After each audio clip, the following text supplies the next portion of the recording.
అంతెందుకండి వాళ్ళు నేను అంటున్నా ఓటుకు నోటు కేసు ఉంది రైట్.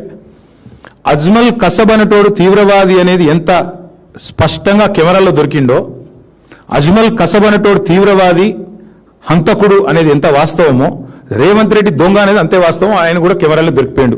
కసబు కెమెరాలో దొరికిండు, రేవంత్ రెడ్డి కూడా కెమెరాల ముంగటనే దొరికిండు. ఏమైంది మన కేసు? ఎందుకు పర్సూ చేయట్లేదు కేంద్ర ప్రభుత్వం?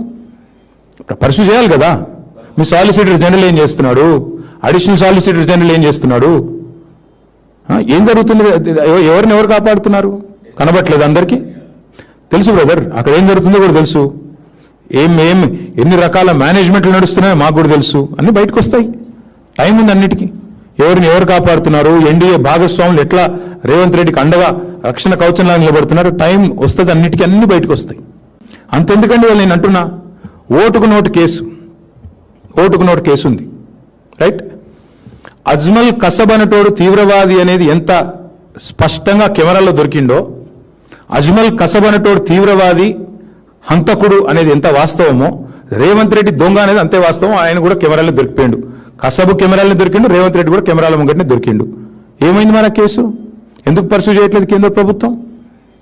పర్సూ చేయాలి కదా. మీ సాలిసిటర్ జనరల్ ఏం చేస్తున్నాడు? అడిషనల్ సాలిసిటర్ జనరల్ ఏం చేస్తున్నాడు? ఏం జరుగుతుంది? ఎవరు కాపాడుతున్నారు? కనబట్లేదు అందరికీ? తెలుసు బ్రదర్, అక్కడ ఏం జరుగుతుందో కూడా తెలుసు. ఎన్ని రకాల మేనేజ్మెంట్లు నడుస్తున్నాయో మాకు కూడా తెలుసు. అన్ని బయటకు వస్తాయి. టైం ఉంది అన్నిటికీ. ఎవరు కాపాడుతున్నారు, ఎన్డీఏ భాగస్వాములు ఎట్లా రేవంత్ రెడ్డికి అండగా రక్షణ కవచంలా నిలబడుతున్నారు, టైం